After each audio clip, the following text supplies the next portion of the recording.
Yay! Okay. I reset it and had to reset it again. But we are here. I am so sorry for the delay.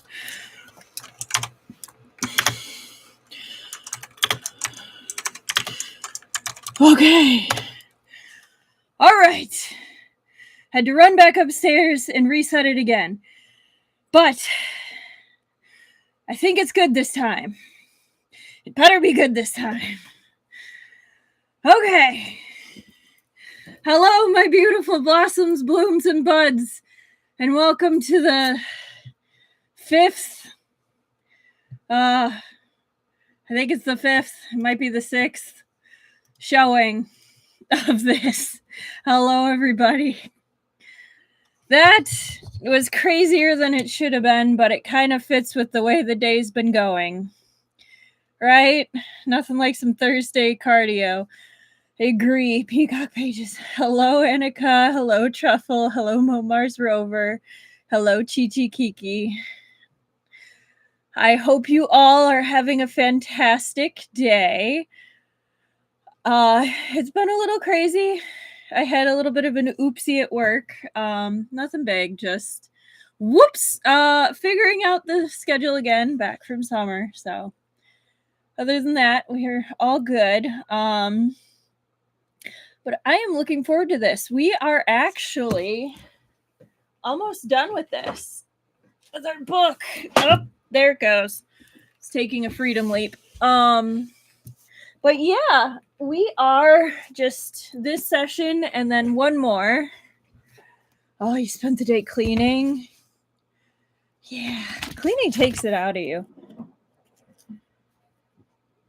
Yes, we are session 5. Okay. But yeah. It's one of those where just a long day. At least it's almost the weekend. I agree, Annika. Anybody got any fun weekend stuff they're planning? Really? You had to spend some time defending Gong? Huh. Oh, I'm sorry your workday was terrible, Momar's Rover. Oh, someone on Facebook asked if he was a traitor. The gall. No, he's okay. Spoilers, he's okay. No. Oh, yeah. I'm Rosebud Reads. Welcome to my book garden.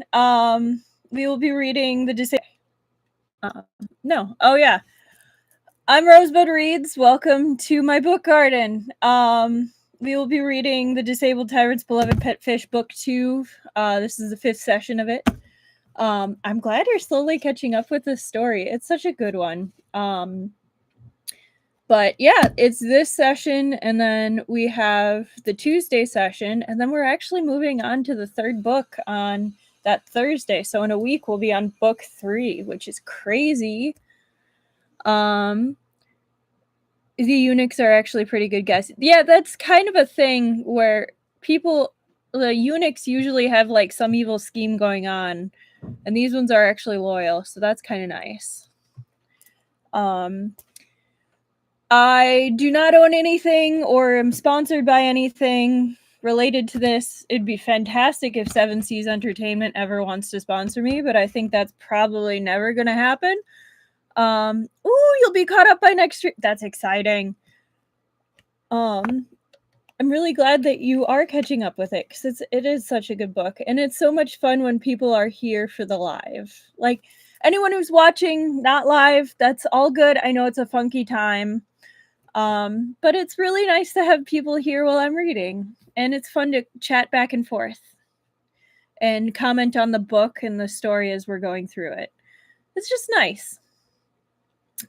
This is a chill stream, as you can tell. It's a little extra chaotic today because technology decided not to do what it's supposed to, but I feel like, I hope, fingers crossed, that it's going to be okay for the rest of it.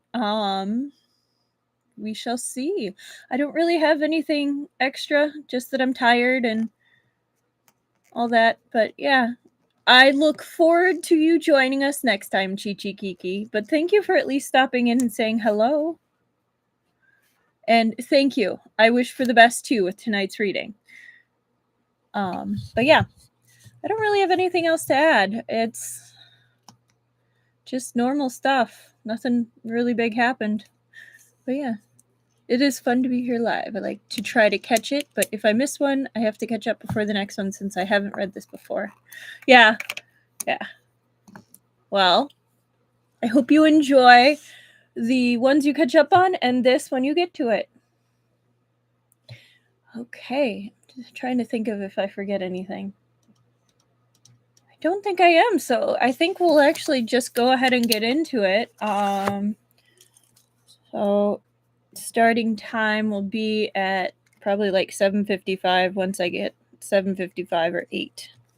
We'll just do 8.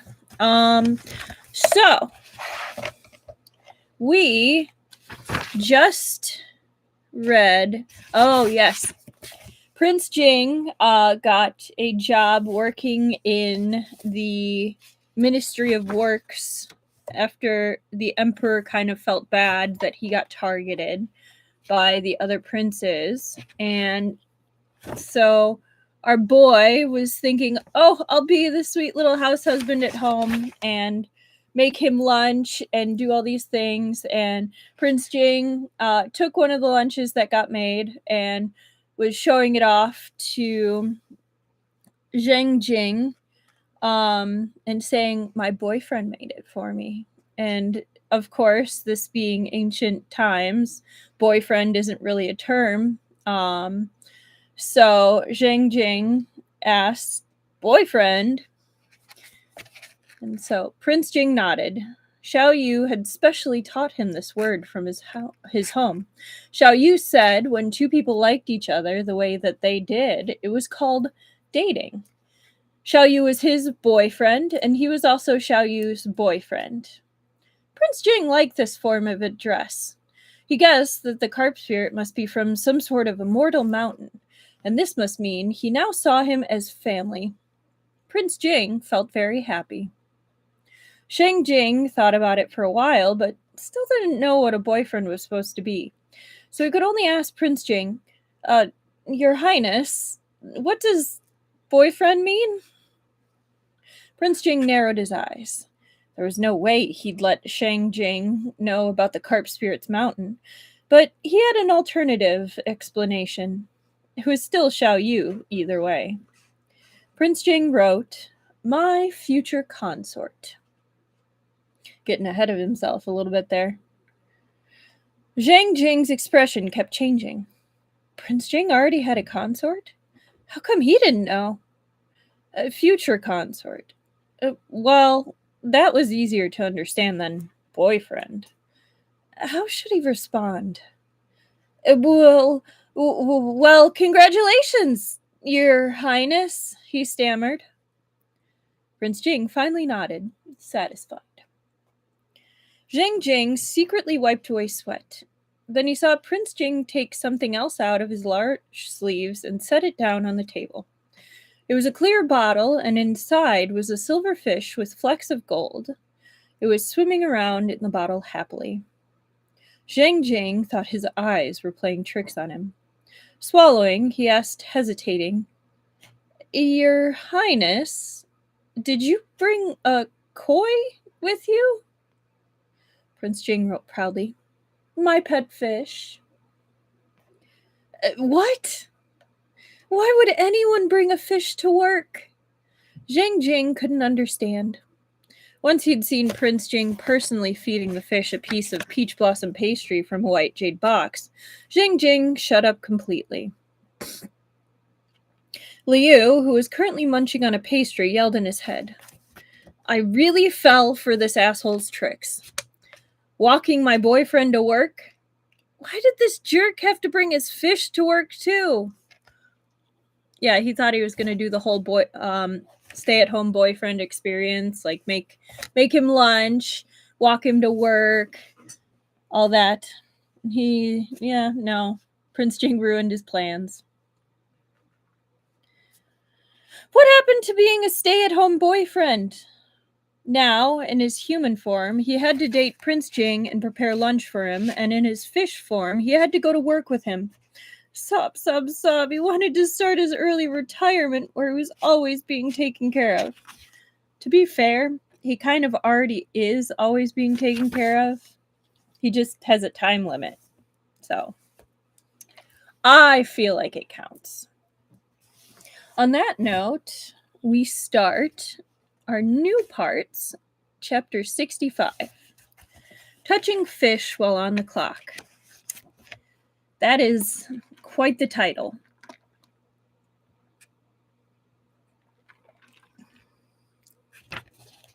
There was no rush on fixing Shangchui Palace. Prince Jing first followed Sheng Jing around and familiarized himself with the rules and regulations of the Ministry of Works. He needed to reference Zhangchu's palace's blueprint, so Zheng Jing already had someone find it and bring it to Prince Jing. Prince Jing spread open the blueprint, and Sheng Jing prepared himself to answer questions at any moment. After all, Prince Jing had never been in charge of anything similar. When Sheng Jing had first come to the Ministry of Works, he also didn't understand anything. But Prince Jing didn't ask him anything. He just focused on the blueprint and occasionally noted something down on the side. From Zhang Jing's angle, he couldn't see what Prince Jing was writing, but he noticed that when Prince Jing opened the blueprint, the silver koi inside the crystal bottle also swam closer, pressing against the side closest to Prince Jing's hand. From this angle, it looked like the koi had stopped right on top of Prince Jing's hand. Zhang Jing almost felt like the koi was watching and looking at the blueprint with Prince Jing. Why would he think that? It's not like the koi was a spirit. The little carp who'd been mistaken as a spirit, though. Here it is. I want to see what my boyfriend looks like when he's working. Liu had seen Prince Jing read, write, and paint, but he'd never seen Prince Jing work. Liu was also curious about what ancient blueprints look like, so he kept trying to inch forward. Prince Jing knew Xiao Yu was getting interested and was afraid the fish had forgotten he was in a bottle and might break it again. So he silently moved the blueprint towards the fish a little and continued to study it, brows knitted together. My boyfriend is so hot when he's concentrating. Liu appreciated Prince Jing's handsome profile for a while, blew him a kiss from afar, then stretched out his neck to look at the blueprint. He was a little excited. What if he picked up on something and could help Prince Jing? There were many little houses drawn on the blueprint. Liu couldn't tell how they were different from each other. Many of them also had notes underneath. The text was smaller than a fish's eyes were smaller than a fish's eyes, which made Liu's head hurt. As it turned out, there was no what if. The blueprint would learn to read him before he was going to figure this out. Hugh sighed. Well, that was that. When Prince Jing got to the key parts, he suddenly seemed to understand something. Looking back, he saw the fish lying at the edge of the bottle, also staring at the blueprint. Oh, hey, Esper lady. Glad you could make it too. We had some tech trouble at the beginning, but we're just starting out. We are at the Ministry of Works, and Prince Jing is looking at a blueprint and making notes. That's about it. Xiao Yu likes to look at blueprints. But in the next second, the fish who liked to look at blueprints sank to the bottom of the bottle. Yes, very nice. Prince Jing chuckled to himself. Turns out he didn't like it after all. Xiao Yu had fallen asleep again. That's kind of funny. He thought back to how Xiao Yu had gotten up early this morning to make him lunch, and his heart felt fuzzy and warm. He couldn't help but reach over to pet the fish. He did this when he was reading in his manner as well, so Prince Jing didn't think it was a big deal. Okay. So you also just made it in time for a picture. So over here's Jing, and then we've got Prince Jing just looking over stuff. He's concentrating.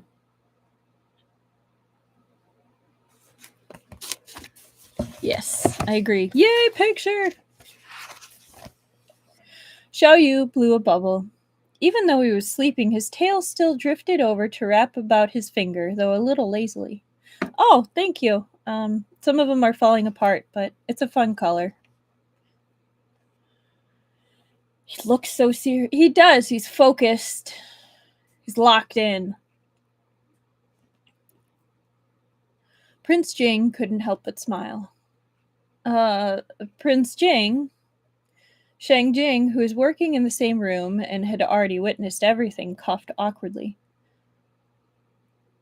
Imagine, though, showing up to work and the new hire brought a fish. Yeah.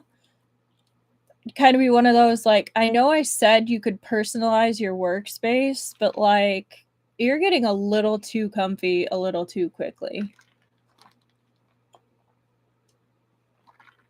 I wonder if that's actually like a policy in offices. You cannot have live animals or something.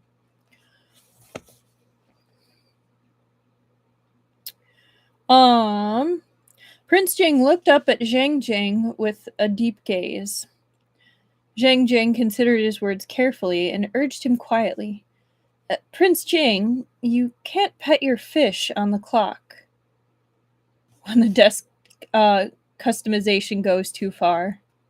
At least the fish is well behaved. Agreed. Well, for right now, for all we know, he could pull some hijinks, some fishy mischief, some fishchief.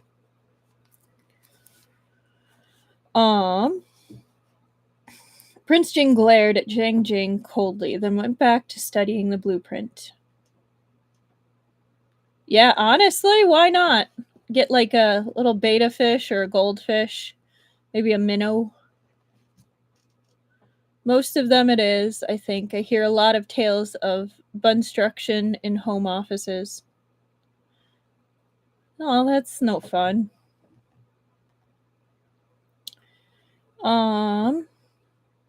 He had a habit of writing down notes while he was reading. When there was something he was confused about, he didn't try to ask Shang Jing immediately. He just made a note. Since he couldn't speak, asking would take a long time. His productivity would go down if he had to constantly interrupt his line of thought and then pick it back up again like that. So Prince Jing read through the whole blueprint first, then collected all his questions for Zhang Jing at the end. Shang Jing glanced over at Prince Jing every once in a while. He was quite surprised at the prince's patience.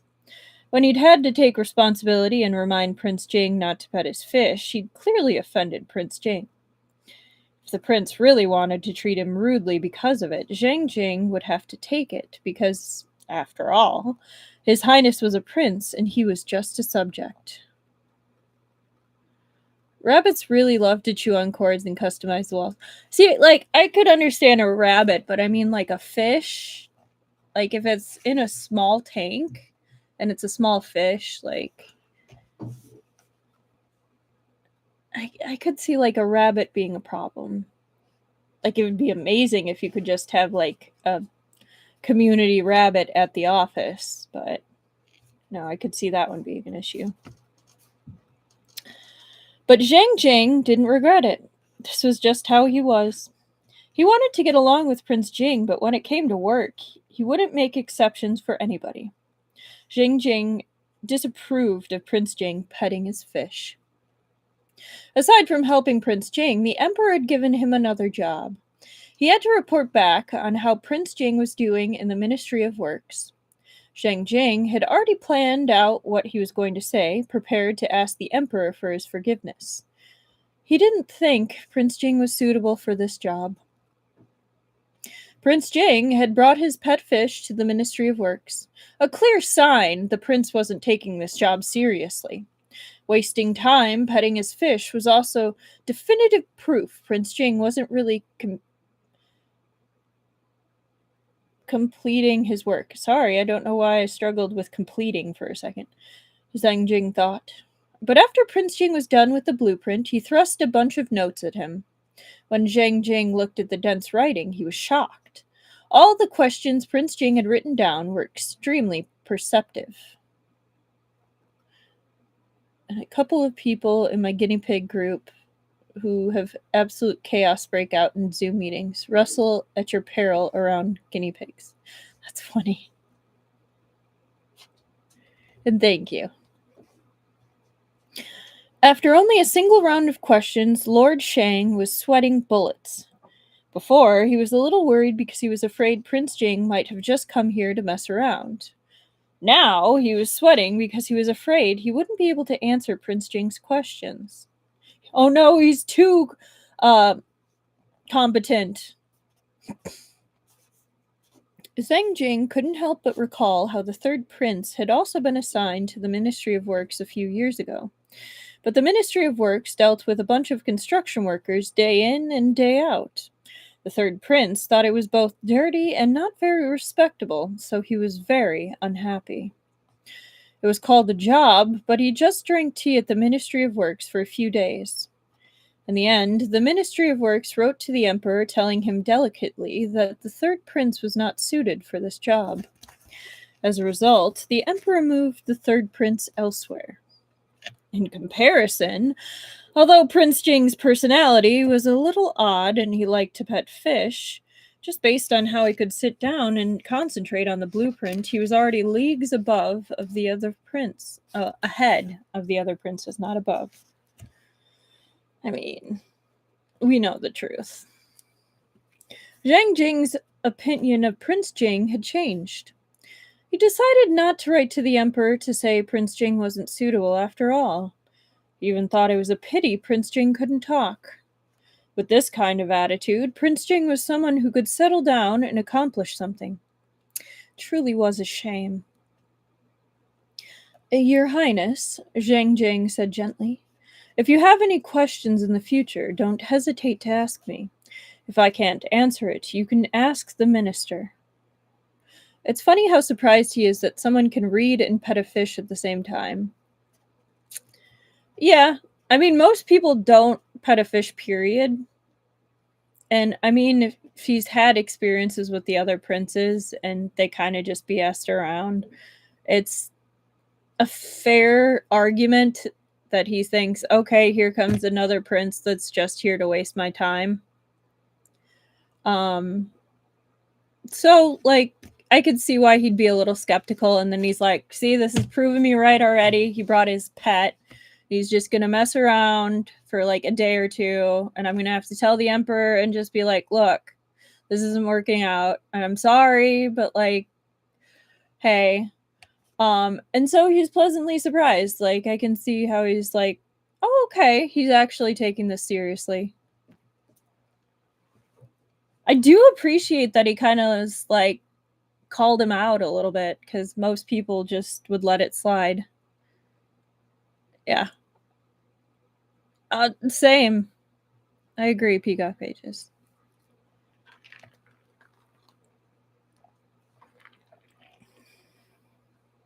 Prince Jing nodded. Since he was done with the blueprint, he could play with his fish now. Despite Zhang Jing's piercing gaze, Prince Jing put the fish into a lotus bowl he'd brought along and started really petting the fish in earnest. Zhang Jing truly didn't know what to say. At lunchtime, Prince Jing opened his huge pack and took out an equally huge food box. There were 3 large bowls inside. Prince Jing opened each bowl. Zhang Jing, who sat not far away, saw a bowl of burnt rice, a bowl of dark black stuff that he couldn't identify, and another bowl of what looked like soft, wilted cucumber. Interested, he asked, Your Highness, what manner of cuisine did you bring? Oh, this poor Prince Jing. The main lead curse of being ill-equipped for the kitchen strikes again. As soon as he said it, he realized no one would pick up a brush while eating. There's no way Prince Jing would respond. He might even be upset. But Prince Jing was in a good mood. Not only was he not upset, he even took out 2 pieces of paper from his sleeve and handed them to Zhang Jing. You should have asked for some skills in cooking. He did try. He very much tried, and Prince Jing clearly appreciates it and is excited about it. But I'm just like, oh man. Yeah. What? When did Prince Jing prepare these pieces of paper? Did he know he would ask? There were 2 dishes, 1 paper for each. Zhang Jing read the notes that said, minced meat and eggplant, made by my boyfriend, and smashed cucumber, made by my boyfriend. Ah. So the thing he couldn't identify was minced meat eggplant. Are there really eggplants as black as coal? I always feel bad for Prince Jing and Liu, mostly because no one dares tell Liu that his cooking is bad. Yeah, I feel like he wouldn't have been super offended if someone was honest with him. Like, I think he would have taken it well if the auntie had been like, how about I cook most of this? Or like, let me show you, sweetie. And I mean, she kind of tried, and he used all the eggs and kind of just only was able to do the cucumbers that one time that she did try.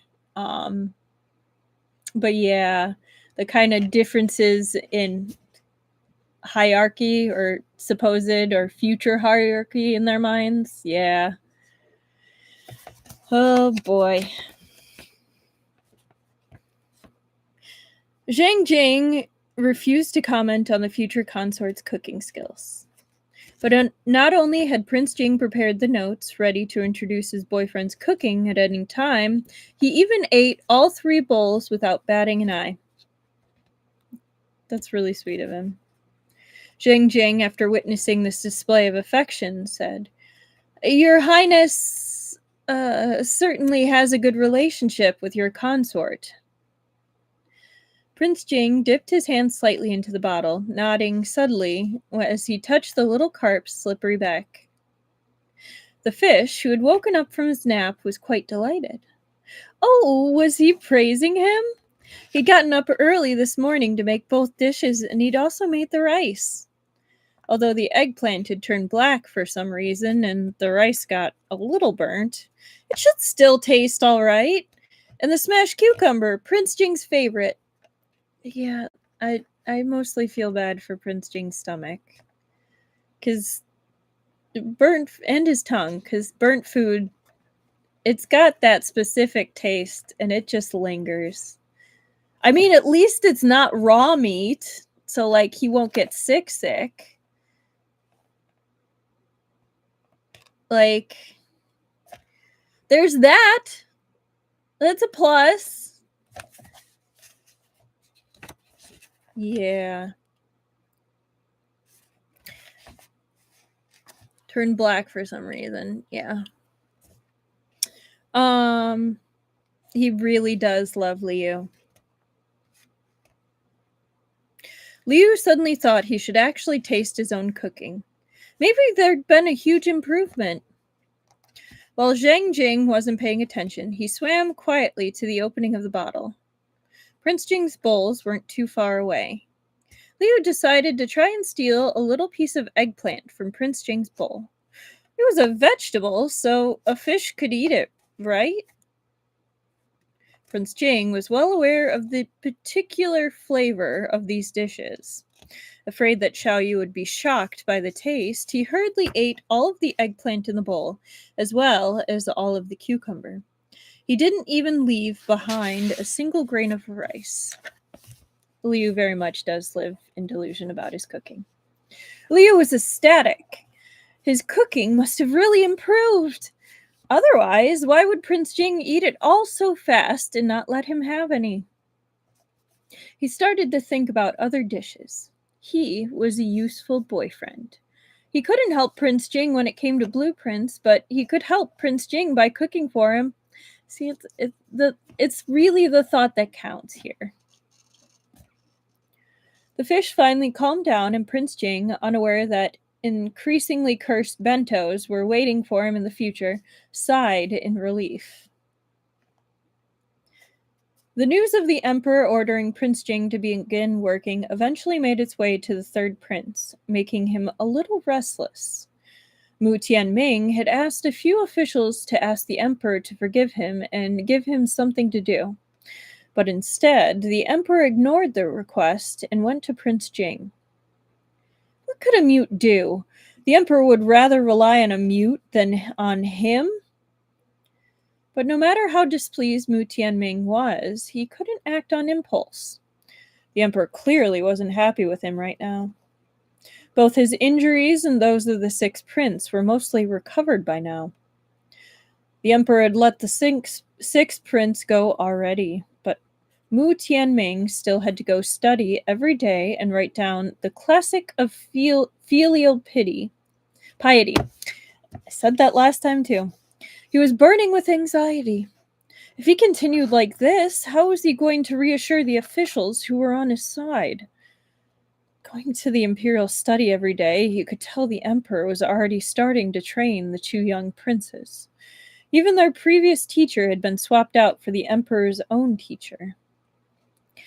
The Emperor was so biased, he was ranking him behind both the two young princes and Prince Jing.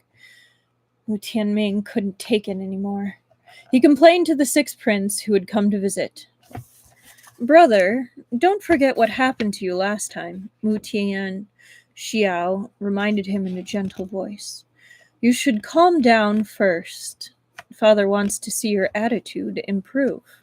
If you don't make any more mistakes, Father won't ignore you for long. Don't worry, you still have me. I'll keep an eye out for you. Mu Tianming cheered up immensely. The sixth prince was right. Besides, the sixth prince had been with him for many years now and was extremely trustworthy. Last time he chose not to listen to the sixth prince, he'd suffered a huge setback, which only made the third prince trust the sixth prince even more. I feel a lot better with you here, said Mu Tianming. I can give you authority over a large portion of my people. Help me take care of things. Mu Tianming took out a token representing his authority, hesitated for a moment, and handed it to the sixth prince. The sixth prince accepted it. No matter how much he wanted this, he couldn't let it show on his face. He thanked the third prince evenly, saying that he appreciated the opportunity and would do anything he could to repay this honor. Putting away the token, the sixth prince walked out calmly under the third prince's watchful eye.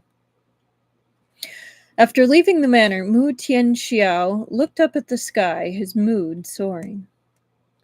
He knew the heavy clouds above his head were about to dissipate. Once he had all of the third prince's people in his control, he could finally stop hiding. Uh-oh. I mean, I'm kind of okay with the two princes, the third prince and the sixth prince, kind of infighting. But that's quite the ominous statement.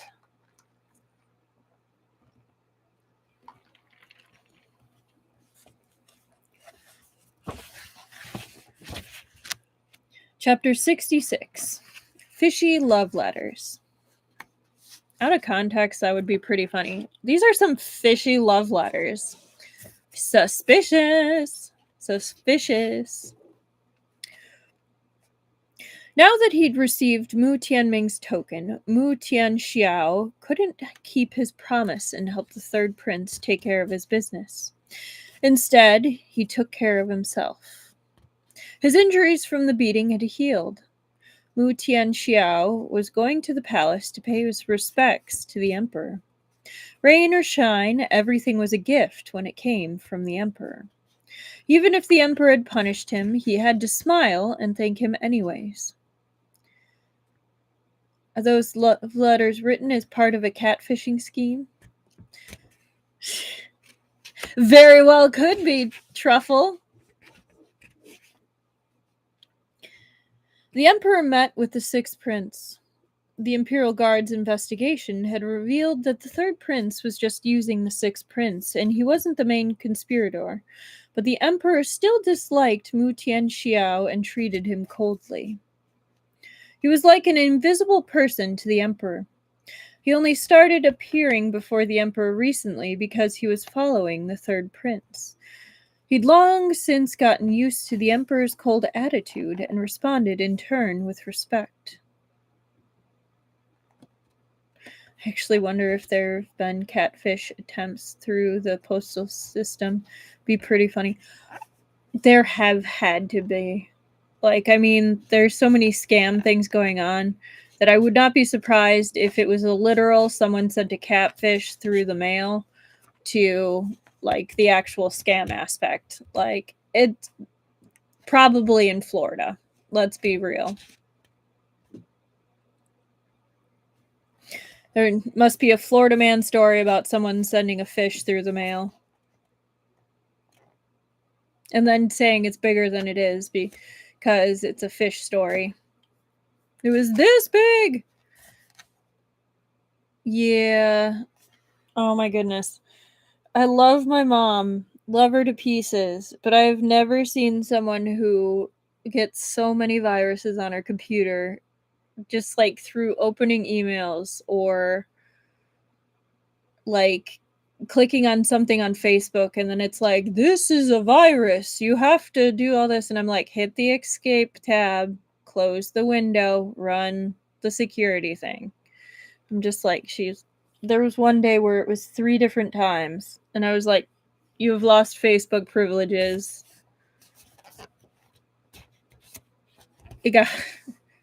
I love her to pieces, but she's not the best with technology.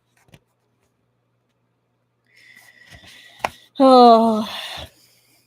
After thanking the Emperor, Mu Tianxiao said that he planned to give Prince Jing an extravagant gift for the excuse that he felt bad for the whole fake monk thing and wanted to apologize. Because the Emperor knew the whole situation, Mu Tianxiao wanted to run it past him first and have him look over the gift list. And yes, there have been some seriously crazy postal schemes throughout the ages. Recalling how the second prince had done something similar not long ago, the Emperor's gaze turned suspicious. But he still ended up looking at the list.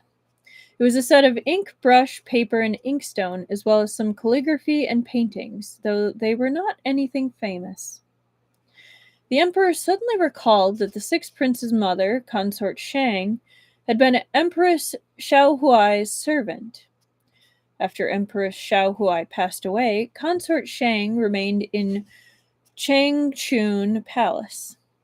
She'd only been given the lowly status of second-class attendant after the Emperor had shown favor to her one drunken night.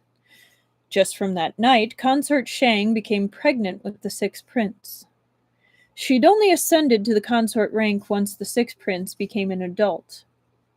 Consort Shang didn't come from an influential family who could back them, so the sixth prince ended up the poorest of all the princes. The rewards he normally received were just the standard ones given during the holidays and the new year. Things had only gotten a little better for him since he'd been following the third prince these last few years. The Emperor couldn't quite work out what he was feeling, but he felt that the sixth prince had at least put some thought into these gifts, so he nodded and allowed the sixth prince to go ahead. But he thought about it and decided to mention ahead of time. If Prince Jing doesn't want to see you, you must not disturb him. He was afraid the sixth prince would bring Prince Jing trouble because he had committed such egregious deeds in the past. Mu Tianxiao smiled. Father, please rest assured I will leave as soon as I set the gifts down. I won't bother fifth brother. Mu Tianxiao bowed and then left. The moment he turned around, his smile seemed to freeze over. Dun dun dun.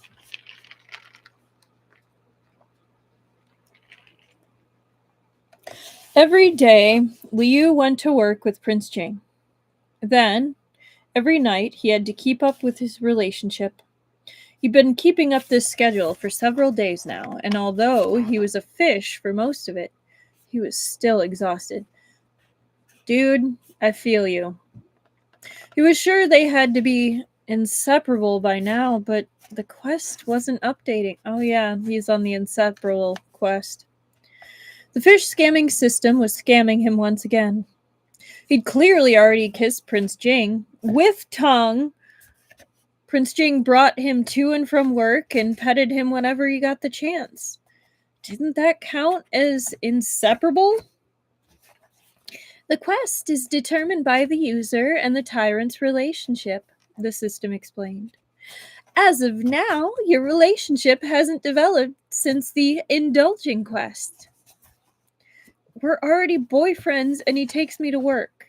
Doesn't that count as a deeper relationship? This is ancient China. The concept of boyfriends doesn't exist. Additionally, the tyrant was already in the habit of carrying his pet fish around everywhere, so that doesn't count either. It made sense. What was he supposed to say to that? Prince Jing had always doted on the fish. Did that mean it was harder for him to complete his quests now? But if boyfriends didn't count, what was he supposed to do? Was he supposed to marry Prince Jing on the spot? Getting married is one way, the system replied. Liu scoffed coldly. He should have known the system was going to start scamming him again now that he was continuing his quests. He wanted to turn back into a human. If he didn't, he'd be in constant danger of Prince Jing finding out his secret. That was the reason he'd laid down those rules with Prince Jing in the first place. He'd hoped he could date Prince Jing while completing his quests, but the fish scamming system wouldn't let him complete the mission just as boyfriends. If he couldn't complete these quests, then he couldn't become a human. If he couldn't become a human, then he couldn't properly date Prince Jing. How was their relationship supposed to develop? So he was still blocked from progressing with his tasks. He was stuck in an endless loop. A light bulb went off in Liu's head. He figured it out. The system was once again trying to ship him and Prince Jing. He just hadn't thought that far ahead. He and Prince Jing had only started to shyly hold hands like a regular couple. They even blushed when they kissed. Liu couldn't imagine suddenly getting married. He wanted to be with Prince Jing purely because he liked him. It wasn't because he was a prince or would later become the emperor. I mean, at least that's a good thing. Like, he's in this for a good reason. Like, I mean, it started as I'm doing quests, but like, he genuinely likes him. So, good. Due to Prince Jing's current and future status, he couldn't get married just willy-nilly. In the book, after Prince Jing ascended to the throne, despite all the officials' objections, he was adamant about Xue Yanyu being the empress. It is very cute and wholesome, Annika. I agree. The entire censorate was on their knees, but no one was able to convince him. In the end, Xue Yanyu promised he would only ever be a consort and never the empress, and that was what won the officials over.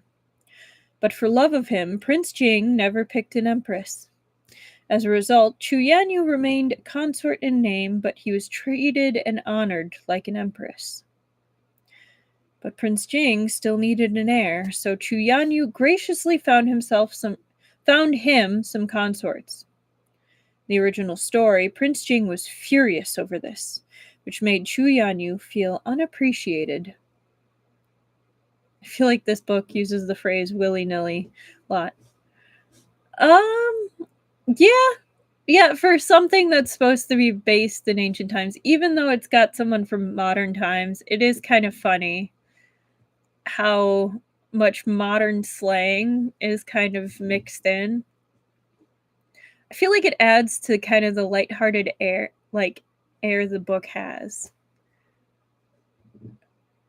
Because it's kind of a funny word, willy-nilly. Yeah, it's adorable. I agree. But yeah. In the past, when he was reading the novel, Liu had felt like the delicate little concubine was finally doing something for Prince Jing's sake for once after spending his whole life tricking him. But now that he was the one who was dating Prince Jing, he no longer thought that way. In the book, Chu Yanyu didn't want to be the empress and even urged Prince Jing to take more consorts. It seemed like he was thinking of the greater good, but no one could also interpret this as Chu Yanyu not caring. But one could also interpret this as Chu Yanyu not caring who was with Prince Jing. In other words, he didn't love Prince Jing as much as Prince Jing loved him. Perhaps Prince Jing had gotten mad because he realized, to Chu Yanyu, he could never compare to the dead sixth prince. That was how love was. Whoever fell first lost. It's a sad way to think about it. Prince Jing, who had become a tyrant, could kill the entire world to claim it for himself, but he couldn't kill Chu Yanyu to claim his heart. At the end of the book, after many years, Chu Yanyu finally started falling for Prince Jing. The tragic love story ended on such an absurd note. When Liu thought of this ending, he felt a little uncomfortable. He really felt bad for the Prince Jing in the book. After ascending to the throne, the tyrant had the entire world, but he didn't have a single person who cared for him wholeheartedly. Hey! What about Wang Gong? Wang Gong cares about him wholeheartedly. Like, don't count out Wang Gong like it's not romantic, but he cares.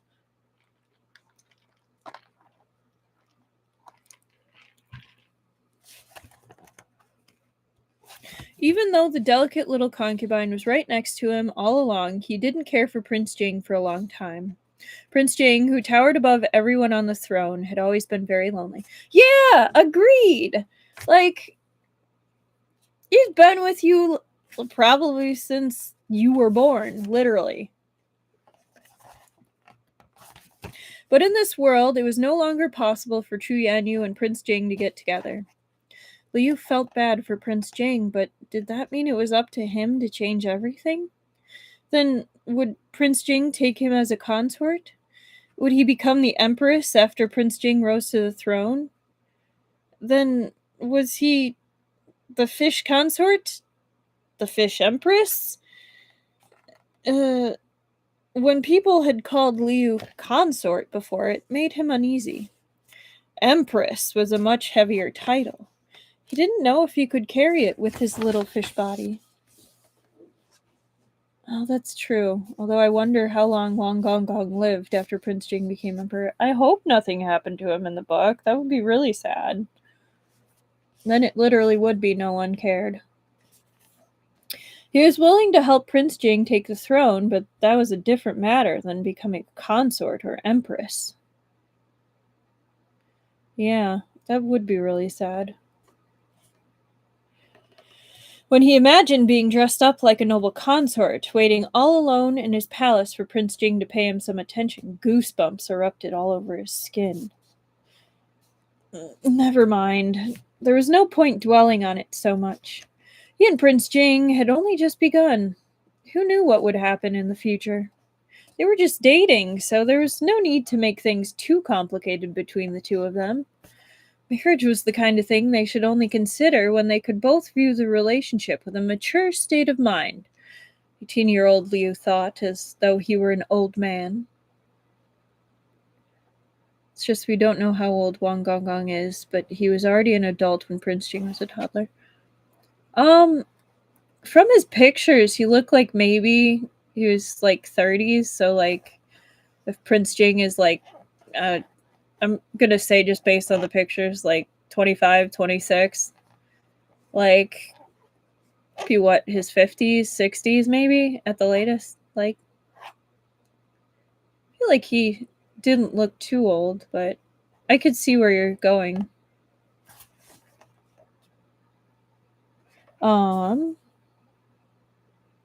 But after considering all this, he was still affected. When he transformed to see Prince Jing, he was a little down. Prince Jing had always been observant. He immediately noticed that Xiao Yu's mood was not as cheerful as usual. He really looked forward to seeing human Xiao Yu every day. Recently, he'd been busy with work during the day. Though Xiao Yu was with him, there were others there, so they couldn't act too close. It wasn't that Prince Jing feared Shang Jing, rather, he couldn't let Shang Jing find out about the carp spirit, so he really only had the time after work to spend with Xiao Yu. I thought he could only transform once a day, but if he's making him lunch and then going to work with him, did I misinterpret something? It sounds like he's transforming twice a day now. I might be reading too much into it.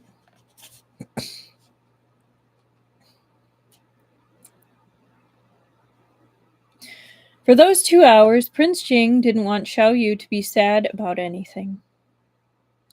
Yeah. If there was anything bothering Xiao Yu, he would solve it himself. What's wrong? Prince Jing seemed to ask while holding Liu's hands. Liu pursed his lips. He couldn't mention the original book or becoming the Empress, but Prince Jing's careful gaze carried the weight of his care for him. Liu could feel it clearly. It seemed Prince Jing was the first to fall in love this time as well. Yeah, maybe he made the lunches overnight. That's fair. Bentos do sit better. Thinking of the confession carved into the walls of the manor, Liu started to feel bad for Prince Jing again. No matter what, he decided privately, he'd never let Prince Jing be alone again. Aw. After he'd agreed to Liu's rules, Prince Jing never tried to ask Liu about the things he didn't want to talk about. He approached Liu and held him in his arms so Liu could lean against him. Slowly, Liu relaxed. Liu blinked. These last few days, he'd gradually started to recognize the pattern in Prince Jing's behavior. For example, when Prince Jing hugged him, that usually meant he wanted a kiss. Prince Jing really liked to kiss him. And Liu liked to wait for his kiss, smiling, then returning it. He didn't know if all new couples were as clingy as this, but they both liked it. That's what's important. This time, though, Prince Jing didn't kiss him. He pulled out a note from his sleeve and handed it to Liu. Prince Jing rarely prepared notes ahead of time to communicate with other people. He usually wrote things down at the time. After he'd started dating Liu, though, he began to cherish every moment they had together, so he'd come up with this method as a compromise to avoid wasting precious time on writing. If he had something to say, it made sense to write it down when he was alone, then give it to Xiao Yu later. Liu accepted the note and looked at it excitedly. The note was already a little worn around the edges, and the sentence written on it was in Prince Jing's handwriting. I like you. This wasn't the first time Liu had been confessed to, but he was still delighted. Your Highness wrote this a long time ago, right? Otherwise, why would the note be in such a state? And he hid it specifically so he could take it out to make Liu happy. He cared for him so meticulously, it was a little scary. Prince Jing nodded, but didn't mention that he'd written this back when Xiao Yu was angry with him and avoiding him. At the time, he'd wanted to show it to Xiao Yu at an opportune moment, but he never got around to using it. Now was the perfect time. Prince Jing's comforting made Liu feel a lot better, and he started to become curious instead. Prince Jing had notes to cheer him up and to show off to Zhang Jing. 3 others too? Liu put his hands on his hips like a bandit and smiled brightly. Your Highness, you have many more of these notes, don't you? It was unusual for Prince Jing to look so hesitant. He glanced at Liu, then looked away quickly. Ho ho! From the looks of this expression, there's clearly something going on. I want to see. Liu is now very close to Prince Jing. He smirked, then reached both hands into Prince Jing's sleeves. Oh, scandalous. Hugging him. Prince Jing couldn't evade him. In a flash of awkwardness, Liu suddenly thought of the time he'd bitten Prince Jing's nipple. Thank goodness Prince Jing didn't know he was the fish. Thank goodness. Prince Jing, meanwhile, hesitated. He also remembered the time the fish bit his nipple and was a bit flustered. The two of them each had their own thoughts. Liu's eyes shone brightly as he pulled out a bunch of notes from Prince Jing's sleeve. Shocked, he asked, Your Highness, you wrote this many? Prince Jing looked at him with a gentle gaze. Liu randomly grabbed one and read, The food tastes very good. Try not to tire yourself out. He thought about it carefully. This must be what Prince Jing wanted to say when Liu handed him his lunch. But because they had so little time to spend together, Prince Jing didn't let him know what he was thinking most of the time. He must have written it down after the fact. With emotions swirling in his chest, Liu read all the notes and recalled many of the little things that had happened between them. It turned out that despite Prince Jing's cold exterior, his heart was always warm towards Liu. The last note was even more tattered. It was almost worn out. Prince Jing's expression was suddenly extremely complicated. After a brief internal struggle, he actually tried to snatch it back from him. Liu realized something must be up, so of course the curious fishy chose to open it up and see. He thought there might be some kind of cringy pickup line, but instead it was, I want to absorb essence. Oh goodness, this goof. My check.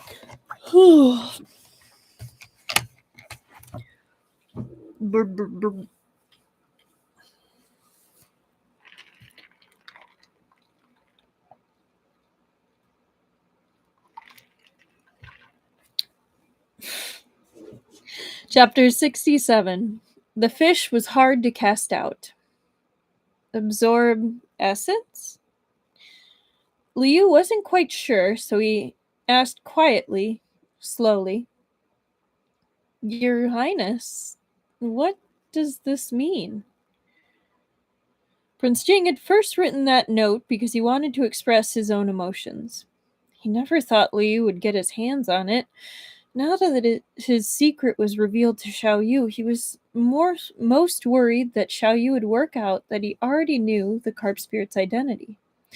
Prince Jing decided to just shake his head, expression blank. If he refused to admit it, then all would be fine.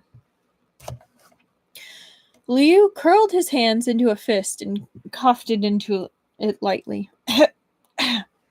So your Highness is saying you also don't know what this means and it has nothing to do with you? Prince Jing hesitated for a second, then nodded fervently. Liu laughed inside. He and Prince Jing had read a lot of novels together by now. He knew that in the novels, when Yao wanted to absorb essence, it meant that they wanted to do various indescribable things to the scholar. Did that mean Prince Jing also wanted to do those sorts of things with him? What kind of impure thoughts was this asshole's brain full of? And after being found out, he wouldn't even admit it. He never would have thought Prince Jing had such an immature side. Liu cursed Prince Jing out on the inside, but on the outside he smiled as he said, You really didn't write this, Your Highness? It's your handwriting. Prince Jing anxiously did his best to communicate that it really wasn't him. Okay, I get it. It wasn't you. Liu tried very hard not to laugh out loud and continued to tease him. Then, does your highness know what it means to absorb essence? Liu laughed to himself. This is what you get for taking advantage of me before. How does it feel now? Asking for mercy, Prince Jing brought out a little golden fish from his sleeve and handed it silently to Liu. Liu liked gold and silver, so Prince Jing had prepared some to keep him happy. This little fish was designed by Prince Jing himself and had been made not long ago. This fish is so cute. Is it for me? Liu was immediately drawn to the little fish. He happily turned the small golden fish over in his hands again and again. It was charming and cute, and its tail was curved. Every part of it looked just like his fish form. There was a braided string attached to the fish's back, and it was in the exact shade of green that Liu liked. Liu touched the string gently and asked, despite already knowing the answer, "Where do I hang this?" Prince Jing smiled as he wrapped his arms around Liu and hung the little fish on the colorful silk tie around his waist. Liu played with the fish at his waist for a while, then looked at Prince Jing with bright eyes. Your Highness, don't change the subject. Tell me what absorbing essence is. Xiao Yu was a little hard to defeat and to distract. Prince Jing was both happy and frustrated. Prince Jing was struggling to find a way to escape answering his question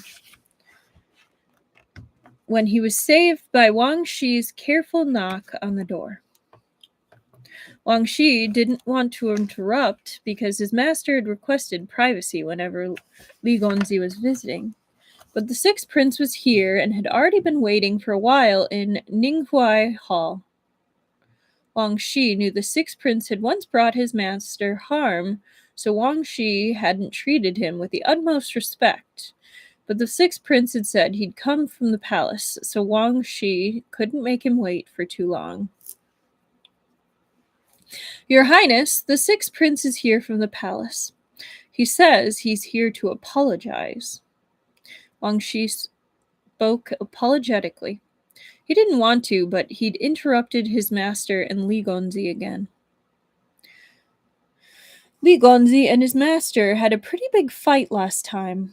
Wang Shi and the rest of the servants had all been worried. Finally, things had blown over, and Wang Shi couldn't wait for the two of them to reconcile. So, were they together now, or not? From Wang Shi's silent observation, his master and Li Gonzi had actually slept in the same bed. And they were always touching and hugging each other, so they must be together now. But then, for a while, all Li Gonzi and the master did was converse, read books, and practice calligraphy. They were both very respectful, and it seemed like perhaps they weren't together after all.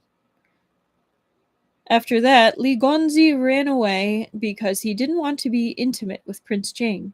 So Prince Jing ordered the walls to be carved with the words that Wang Gonggong was still too embarrassed to look at. Then Li Gonzi let the master come close again, so they should be together now, right? Oh, poor Wang Gonggong. He's like, I've connected the dots.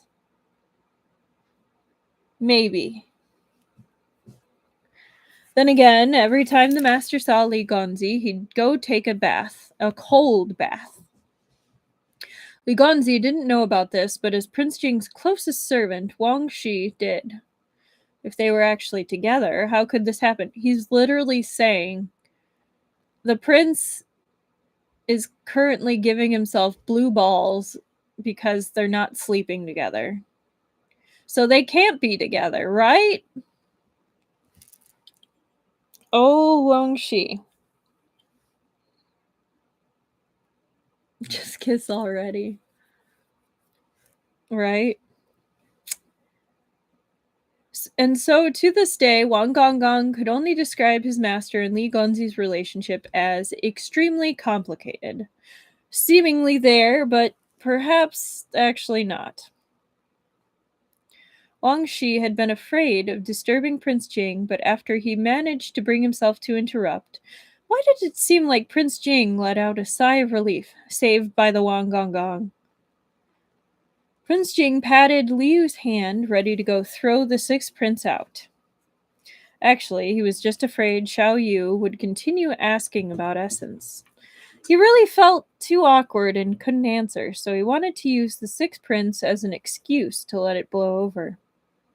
Xiao Yu liked to play, so maybe by the time he came back, he'd stop asking.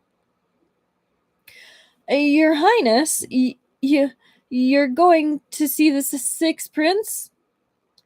As soon as Liu heard the sixth prince, his originally teasing manner soon became nervous.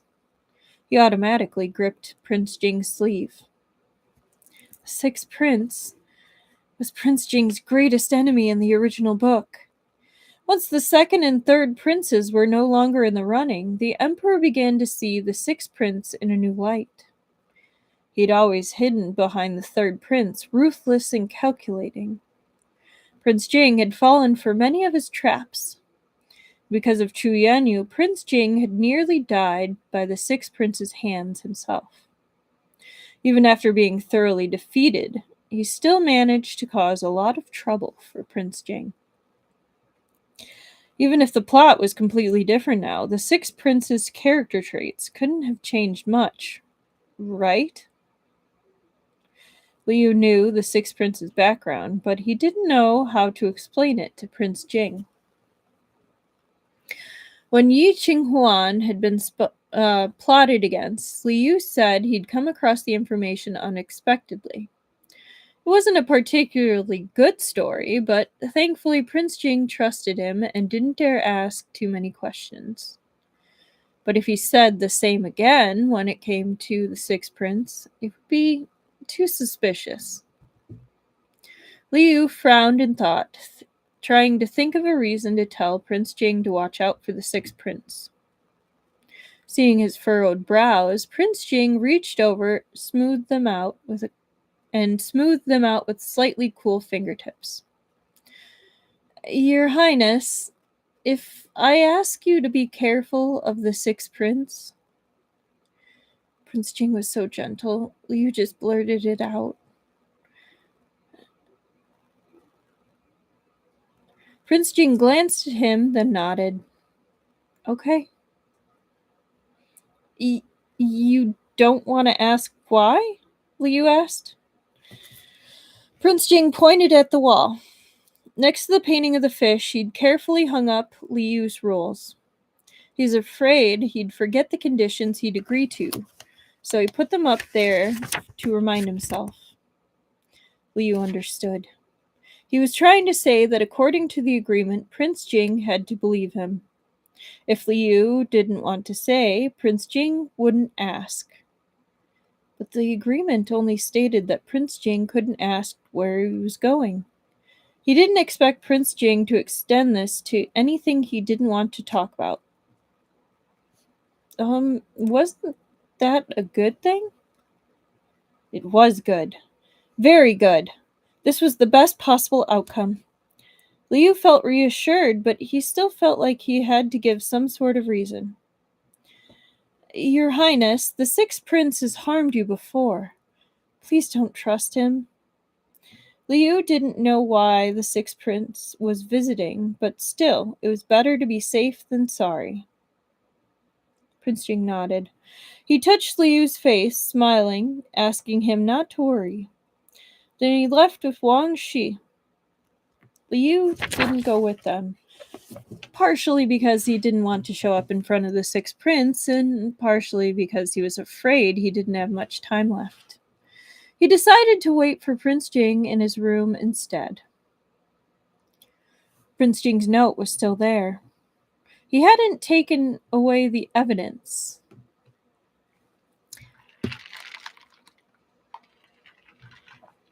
Liu observed the bold, vigorous brushstrokes on his own. They were both men, so he could understand how Prince Jing was feeling.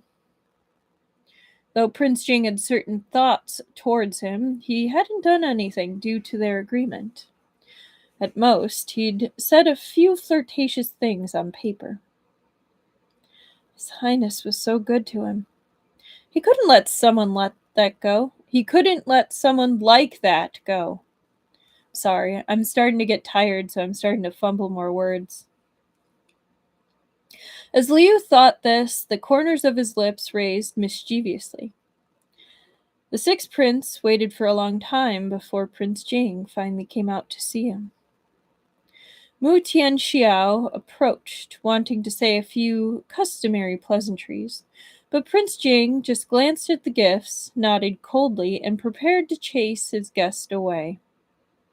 He didn't even have any intention of asking the sixth prince to sit. Mu Tianxiao rubbed his nose and said gently, "I have offended you. I hope you can forgive me, brother." Mu Tianxiao didn't mention the third prince at all. He'd only come for his own sake anyways. The sixth prince was apologizing to Prince Jing, but the third prince hadn't. The difference between them was clear. Mu Tianxiao wanted to get rid of the third prince as soon as possible. The biggest obstacle between him and the throne had never been the arrogant second prince or third prince, who he had in the palm of his hand.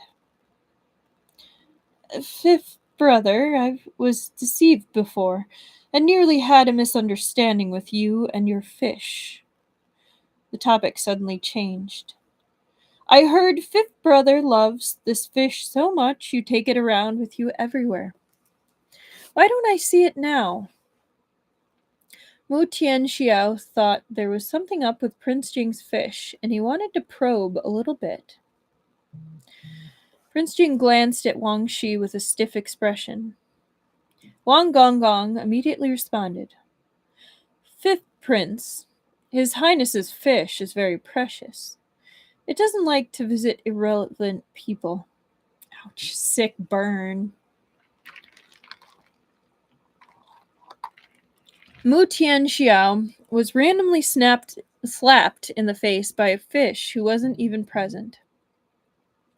Mu Tianxiao wanted to keep asking questions, but Prince Jing didn't have the patience to listen to him. Since he came to apologize, shouldn't he leave after putting the things down? The sixth prince didn't even get a sip of hot tea.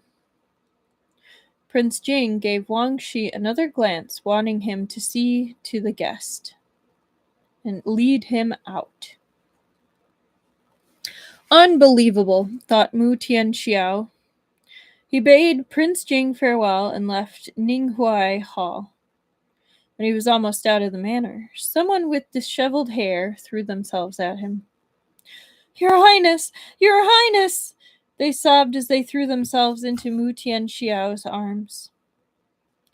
Mu Tianxiao's first instinct was to push them away, thinking they were part of some plan by Prince Jing. But when this person looked up, tears-streaked face, Mu Tianxiao was shocked.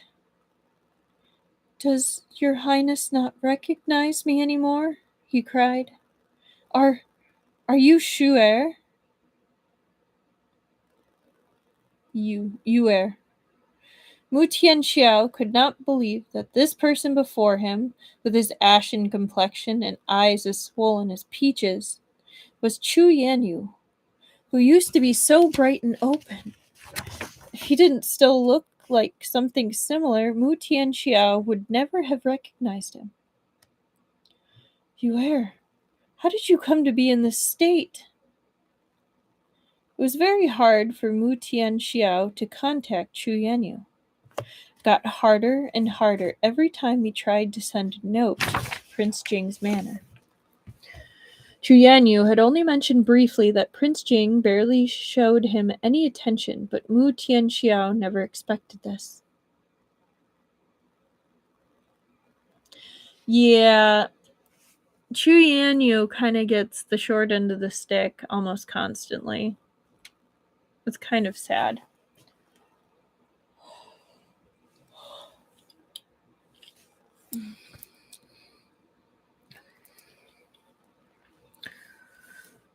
Okay. Chu Yanyu bit his lip, crying without answering. He didn't know how to tell the sixth prince that Prince Jing had never even looked him in the eye. He'd failed to drug Prince Jing, and in the end, he was the one who had been drugged. Nobody defiled him. He was tied up and unable to move. He screamed and cried, losing his mind, trying all he could to get relief. He couldn't have been in a sorrier state. He was tied up for 3 days before the drug finally subsided, but his body was ruined. Even worse, everyone in Shu Garden had heard his mindless screaming. Now they looked at him with blatant contempt. Chu Yanyu forced himself not to think about those memories as he knelt before the sixth prince. Your Highness, I really can't stay at Prince Jing's manor any longer. Please take me back. He didn't want to stay in Garden in Prince Jing's manor anymore. He never wanted to see Prince Jing again. Now that the sixth prince was here, he liked the sixth prince, and the sixth prince liked him back. He still wanted to be with the sixth prince. Oh boy. In the past, if Mu Tianxiao had been faced with such a weeping beauty, he definitely would have confronted him gently. But this was Prince Jing's manor. Mu Tianxiao was afraid this was part of Prince Jing's plans. As he scanned the surroundings, he thought there were eyes all around them. Chu Yanyu's appearance shocked him. Mu Tianxiao worried that Prince Jing would create the scene to reveal that he and Chu Yanyu were involved, only just felt a glimmer of hope that the emperor might value him. But he couldn't let Chu Yanyu ruin his reputation now. He had to distance himself from Chu Yanyu. Chu Gonzi, you and I have never met. As you have entered my brother's manor, you belong to him. Why are you saying all this to me? Mu Tianxiao yelled loudly, pretending to be angry as he pushed Chu Yanyu away. If you continue like this, don't blame me for what will come after. The sixth prince ruthlessly slapped Chu Yanyu in the face, then turned to leave with a wave of his sleeve. Chu Yanyu had barely managed to sneak out because he heard the sixth prince was coming. He never thought the sixth prince, who'd always cared for him the most, would hit him. That slap left Chu Yanyu completely dazed, and he heard the sound of his heart shattering. Like, he's kind of an ass, but, like, you do feel bad for him.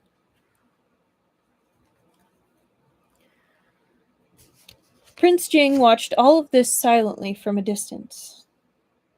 Your Highness, this... Wang Shi was afraid to speak up. His Highness had never cared about Chu Yanyu, but why did he ask him to lead Chu Yanyu to the sixth prince this time? The sixth prince had hit Chu Yanyu, but from Chu Yanyu's reaction, you could tell the two of them definitely knew each other. Prince Jing glanced at him. Wang Shi understood his master wanted him to continue as ordered, so he nodded and got busy. Because of this, Prince Jing was delayed in getting back to Xiaoyu. He walked forever. The room was dark. Half of the candles were extinguished. Wait, I thought I saw something flash at the top. Is the stream okay? Is the stream okay? We're good? No buffering?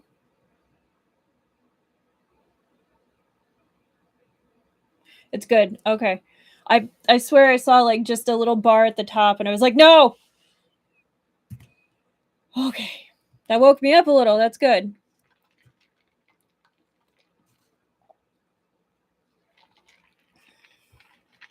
Okay. Awesome.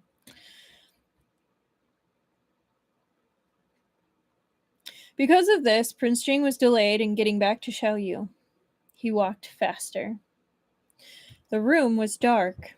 Half of the candles were extinguished, leaving only a dim, warm light by the bed. There was no one by the bed or in the room. Xiaoyu had probably transformed already.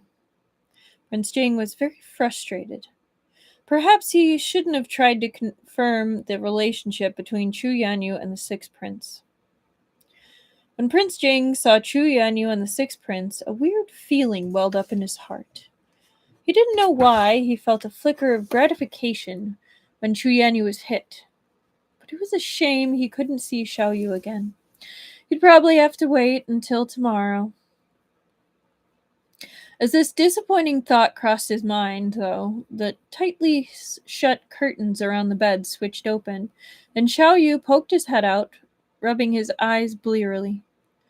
Your Highness, you took so long to get back. I'm about to fall asleep, he giggled. Prince Jing was surprised and delighted. He stared at Liu unblinkingly. The youth got up, pulling his robes up around his shoulders. He turned up one of the oil lamps by the bed to make it brighter, and also brightened the only hint of warmth in Prince Jing's heart. Your Highness, Liu blushed, a little sneakiness creeping in behind his shyness. You still haven't told me what absorbing essence is. That's where that chapter ends, and I think we have 3 more chapters before we end. It's either 3 or 4. Let me check.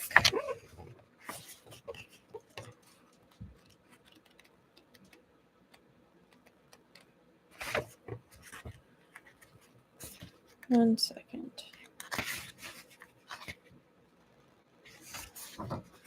Yeah, I think I'm going to take 1 chapter off for next time, and we're just going to do it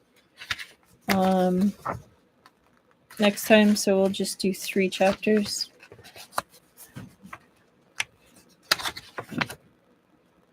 Just because I am getting a bit tired. Yeah, I'm going to scooch that one real quick. And I'll change it on the video. Because there's not too many next time. But yeah. So we do have 2 more. Yeah. It's been a long day. So I'm going to be nice to myself today. Chapter 68. Fishy reads a novel.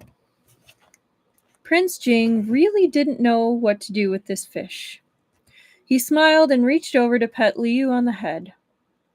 Did this mean the same thing as when he patted the fish's head? Liu wondered. Whatever. Liu pulled Prince Jing down to sit by him. Prince Jing was a little cautious because he didn't know what Xiaoyu wanted, but he still sat down. Before he sat down all the way, the fish quickly shut the curtains with a whoosh. A faint glow from the oil lamp outside filtered through the curtains.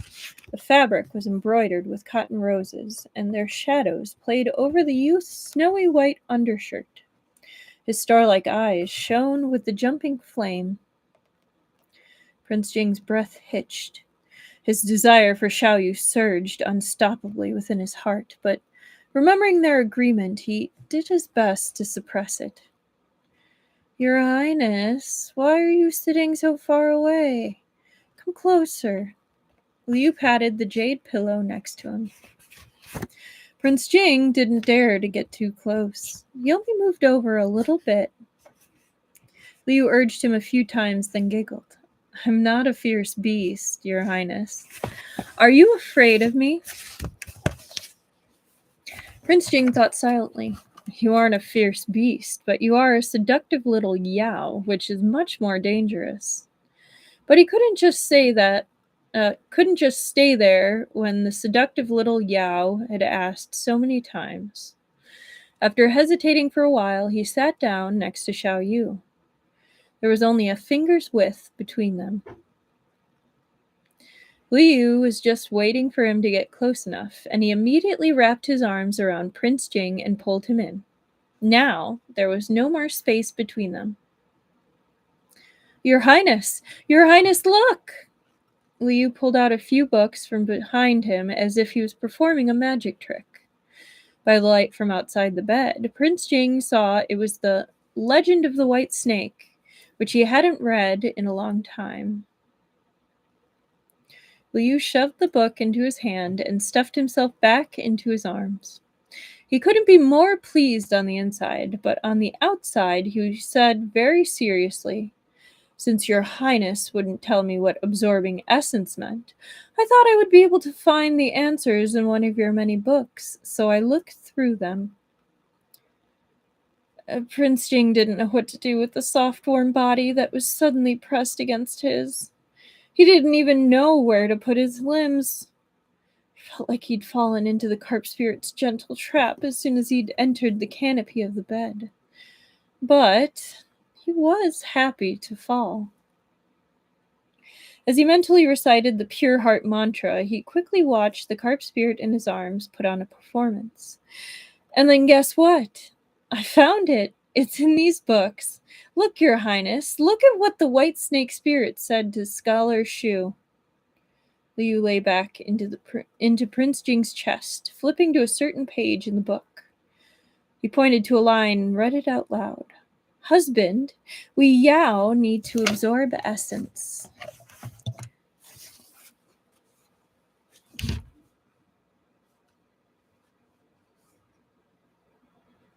They're so cute together.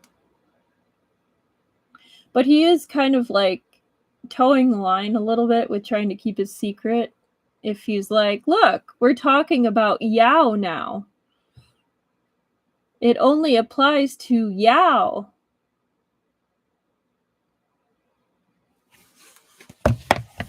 They really do look so cute, cozy and cute. Prince Jing was shocked. Something was going to happen if they continued like this. He quickly covered the fearless carp spirit's mouth. Liu shook like he'd pulled a muscle, then burst into laughter. Prince Jing didn't want him to say it, but he was going to anyway. He freed his mouth and stubbornly flipped to another page. Here it is again. Husband, we Yao must absorb essence every day.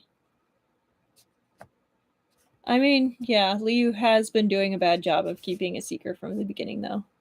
I just feel like he's being a little too obvious here, Mars Rover. Like, he is purposely towing the line. Liu blinked and looked up at Prince Jing. Your Highness, he asked as if he didn't know. Is that what you were talking about? Liu calling him husband was really testing Prince Jing. He could barely keep himself under control. After some internal struggle, he nodded his head lightly. He's doing the anger grip, or the horny grip, like Lan Wangji, on his self-control. Liu thought he finally had Prince Jing hooked and said smugly, Your Highness, it also explains how exactly they went about absorbing in the novel. If you're still not sure, let's read it together. The talk of essence has scrambled his brain like Prince Jing. Fair enough. If they read it together, perhaps something could happen. At least that was Liu's plan. But keeping their agreement in mind, Prince Jing adamantly shook his head, wanting to put the book away. This wasn't going quite as Liu had thought it would. While Prince Jing was gone, Liu had already skimmed through the whole book. Although there were a lot of ancient words he couldn't read, he could still make out most of it. His comprehension skills were shockingly adept. Liu's playing with fire and doesn't even realize it. Truly. He really is. He's pushing it. Prince Jing took good care of him, and he loved and cared for Prince Jing. He always had the intention of becoming more intimate with Prince Jing, but the book had really stoked the flames in his heart. He'd been lying down for a while, but he couldn't calm down, so he decided to wait for Prince Jing on the bed. No matter what, he had to get Prince Jing to agree. But now, at such a crucial moment, why wasn't Prince Jing cooperating? And the reason Prince Jing wasn't cooperating seemed to be the agreement he himself had laid down. Liu suddenly felt like he'd shot himself in the foot. And no! Liu suddenly thought, what I want right now doesn't exactly contradict the agreement. When he'd first laid the rules down, it wasn't because he didn't ever want to do those things. It was mostly because he was afraid he'd lose track of time and turn into a fish in the middle of it. There's no way he could recover from that. But he'd forgotten there were things they could do where he didn't need to be afraid of turning into a fish. Why did they have to restrain themselves? The novel was useless, unable to seduce his boyfriend for him. He had to do it himself. Leo was busy for a while, even kicking the books off the bed. He looked up with a mysterious smile. Your Highness, I have a friend who told me boyfriends can do other things together besides merely spending the night. Prince Jing was just about to get jealous over this friend when a sweet pair of lips pressed against his. Xiao Yu put Prince Jing's hand on the string of pearls at his waist, smiling shyly. The leaf green blanket with the gold edge was scrunched up into a ball, then spread back out. Occasionally, sweet laughter would come from underneath it. Liu felt like he could drown in this tenderness. Blushing, he asked in a small voice, Your Highness, let's do it together, okay? Prince Jing didn't really understand, but Xiao Yu made him understand with his body. There were many ways for a carp spirit to absorb essence. Prince Jing was just a bit inexperienced. Of course, Prince Jing listened to Xiao Yu. Listening to Xiao Yu meant he got to be absorbed, as well as dine on fish. He had never experienced such joy. Your Highness, how long do you normally last? Liu peeked out from the warm blanket with his hair in a mess. His exposed neck was covered in indecent red marks. Prince Jing couldn't look away. Liu rubbed his toe against Prince Jing's leg. The sixth prince had come at the wrong time. He didn't have much time left. After he got his answer, he could prepare for the next step. Prince Jing, whose hair was just as messy, felt like he'd only just gotten a taste. No man would be modest at a time like this. He silently held up one finger. 10 minutes? That fast? Furious, Prince Jing pinched his butt. With just a little pressure, Liu was already yelping. Realizing his mistake, Liu smiled apologetically. Sorry, I got it wrong. Not that fast. If it wasn't 10 minutes, then an hour? Either way, that wasn't enough time. Or there wasn't enough time. I was like, that sounds pretty long to me. Liu stood up and kissed him on the corner of the lips apologetically. Sorry, Your Highness. I have to leave again. Prince Jing understood. He ruffled his hair. Oh, right, Liu laughed. You shouldn't take so many cold baths in the future. Although they couldn't take it all the way to the end, like other couples, they could try all the steps that came first. So we had a fade to black moment. After Li Gonzi left, Prince Jing always took a cold bath. Though he could hide it from Li Gonzi, Xiao Yu saw everything. Prince Jing froze, then nodded, wanting to kiss Liu again. But his gentle little fish suddenly pushed him away and yelled, "Ah! There's no time!" Xiao Yu, who'd finished absorbing essence, hastily pulled on some clothes, then immediately ran off. As Prince Jing lay there, it felt like he could still feel that captivating tenderness. The little carp in the fish tank was skulking around, behaving as if he'd done something wrong. He waited for a while to confirm that the person on the bed was asleep. Then he finally pulled out the cute little golden fish. Now he had a new gift. Prince Jing was always giving him things. Liu kissed it happily, then entered the system, feeling uplifted. As expected, while he and Prince Jing were tussling about in the blankets, the quest had updated. But at the time, Liu's hands and mouth had been very busy, so he had no time to check. Scandalous.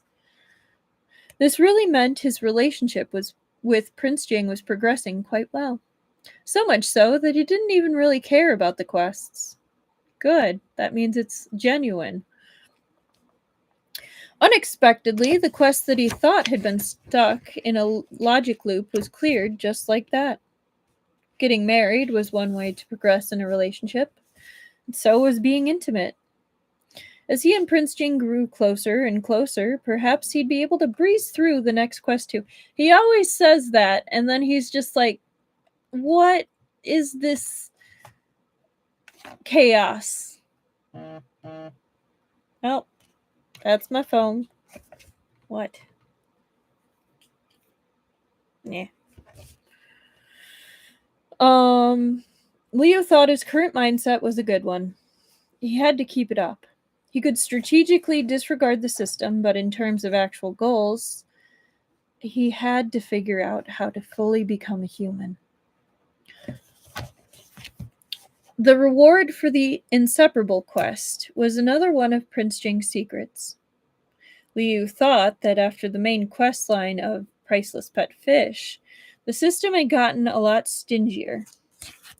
Each quest only rewarded him with a single secret, but perhaps Priceless Pet Fish was just the tutorial level.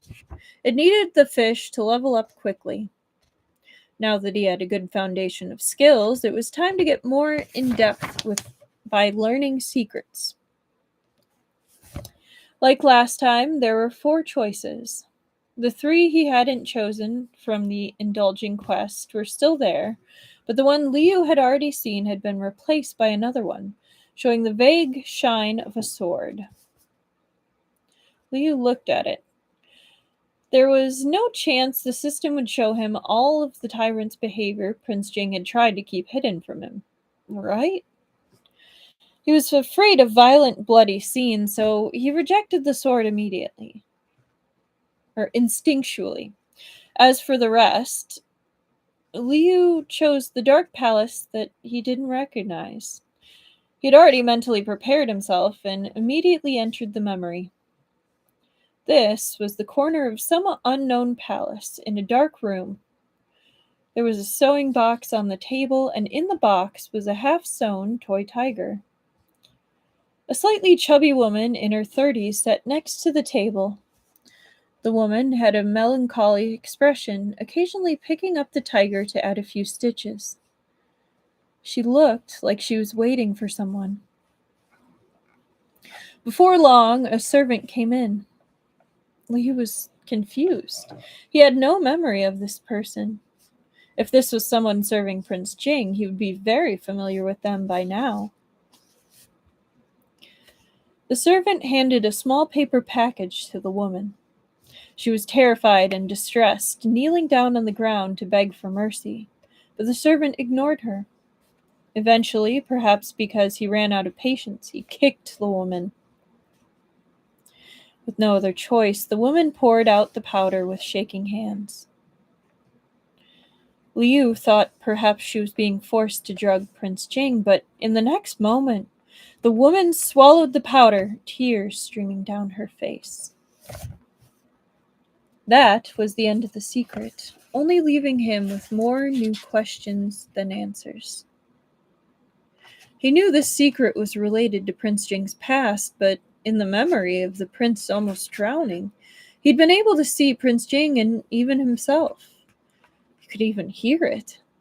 But this memory had no sound and no Prince Jing. If Prince Jing wasn't there, how could it be Prince Jing's secret?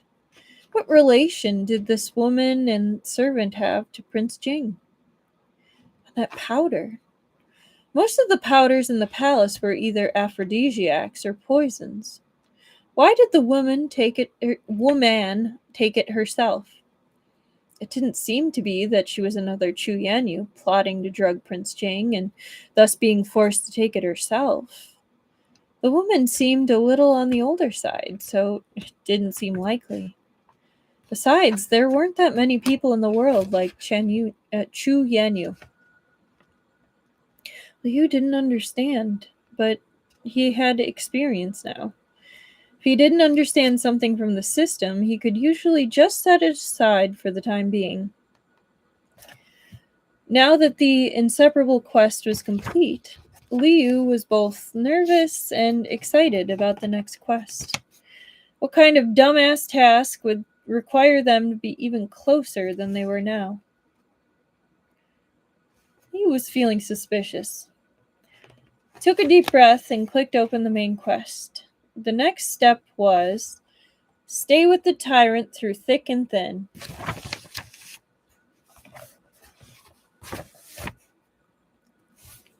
Alright, almost there.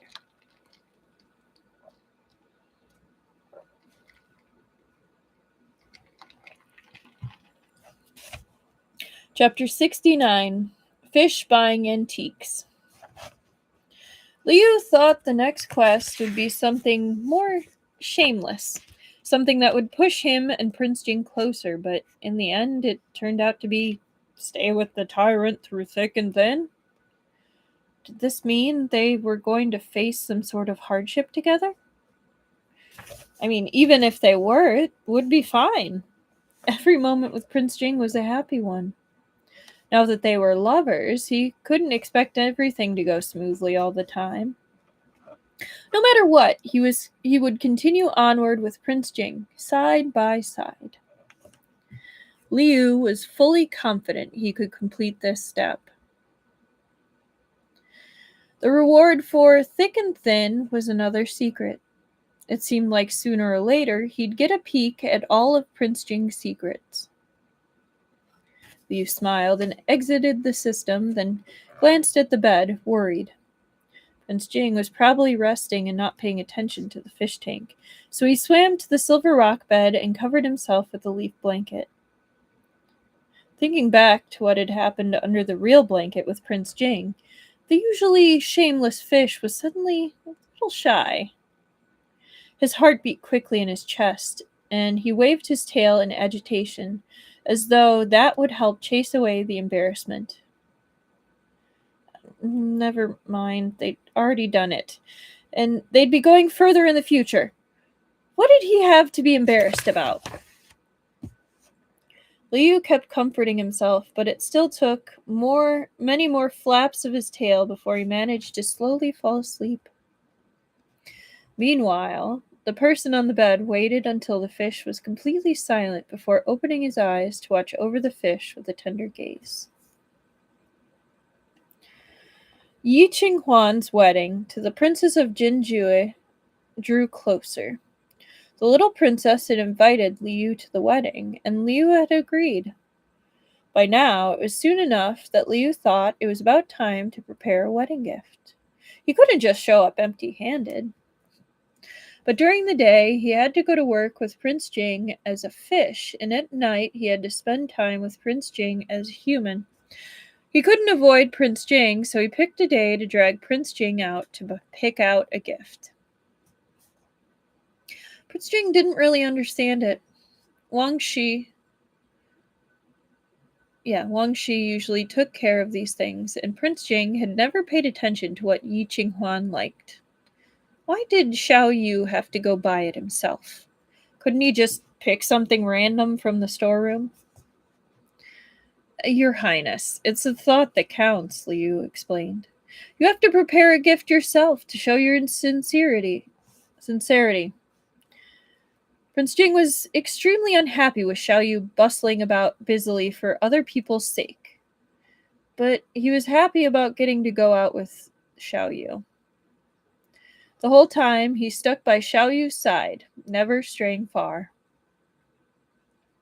Xiao Yu liked shiny gold things, so he also gave gifts along that theme. Considering Yi Shizi and the princess's status, after all, there was no need to buy them anything practical.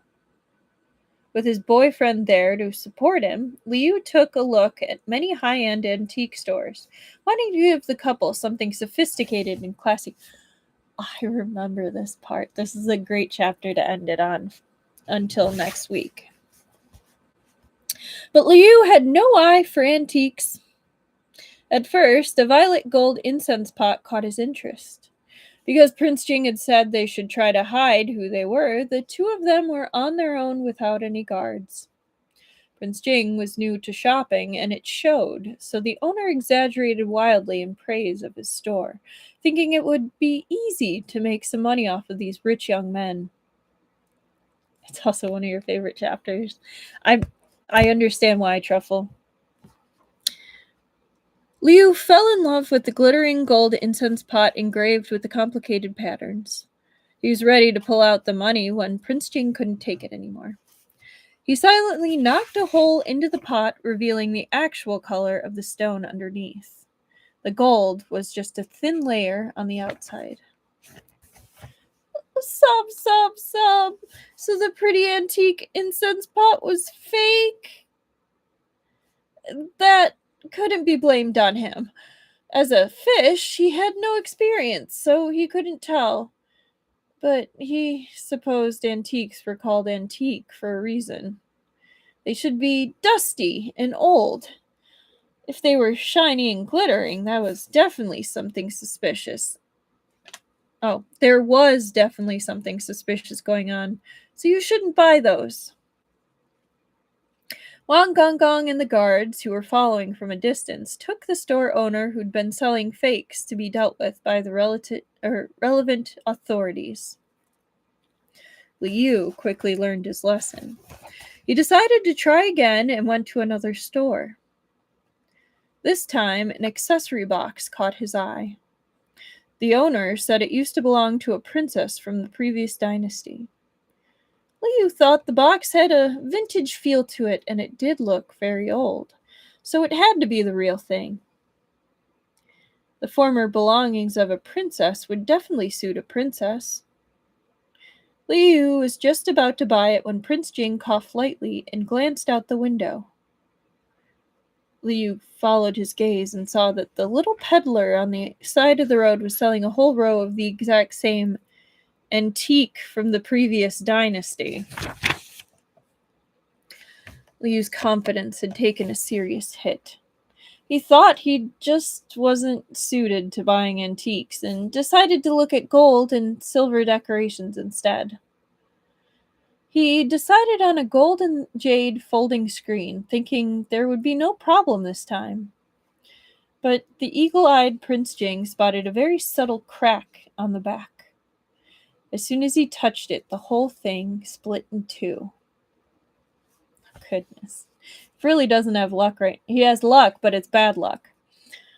Then Liu spotted a pair of green jade necklaces, one carved with a dragon and the other with a phoenix.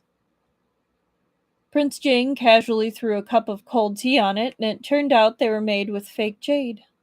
The dark green on the jade was painted on, and with the cold tea, it all washed off. They looked through store after store. Anything that caught Liu's eye was either fake or damaged. Wang Shi also caught owner after owner, but Liu remained giftless. I'm supposed to be a koi. What kind of luck is this? Well, it's lucky for the town folk and anyone shopping. Liu was very unhappy. He kept being fooled by a bunch of fakes. Didn't that mean he was as good as blind? Furious, he turned to leave with a huff. Prince Jing stopped him and tucked something into his hand. Liu wasn't mad at Prince Jing, but he felt really dumb, always picking out fakes, so he was a little embarrassed. For the sake of his boyfriend, he tried to calm down. Looking down at the thing Prince Jing had put into his hand, he saw it was a little golden fish. It was in the same style as the previous one, the same cute charm. But this time, it was in a different pose. The one before had its tail curved, but this one had its lips pursed, like it was blowing bubbles. Liu furrowed his brows and glanced at Prince Jing, who was looking back at him. Liu knew he was trying to make him feel better and ended up bursting into laughter. Holding the fish in his hands, he no longer felt so angry. How many of these little golden fish did he have? Liu moved closer so Prince Jing could tie the fish to his waist for him. Prince Jing hung it on his waist with a smile, then grabbed Liu's hand and took him to the biggest jewelry store in the city. The owner often did business with the nobility, so he recognized Prince Jing. He hurried to greet them and exchange some pleasantries. That was when Liu found out all the little golden fish were made here. So stupid. Why did he have to go looking for a store on his own? Why didn't he ask Prince Jing for his opinion? Then he could have avoided being scammed so much on this wild goose chase. I mean, you did help out. You found the fakes. All because he never thought Prince Jing would come to a jewelry store. Prince Jing watched from the side as the owner brought out all the highest quality wares for Li Gonzi to choose from. Liu went all over and chose a pair of silver vases, a pair of gold rui, a pair of lifelike jade dolls. That sounds creepy. Prince Jing put down a few bills, and the owner quickly ordered some people to wrap up the goods to be delivered to the manor. He didn't get many chances to visit the store, so Liu decided to also buy an oval silver bead. The bead was the size of his thumb, and the design was like a modern globe, which was what caught Liu's eye. Prince Jing had given him so many gifts, but it seemed like he hadn't properly given Prince Jing anything back yet. Liu asked the owner for a red string. He strung the bead through the string and presented it to Prince Jing. "This is for you, your highness," said Liu, smiling. "Thank you for taking care of me."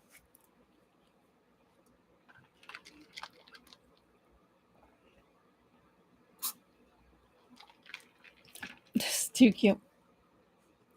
Prince Jing had paid for everything else.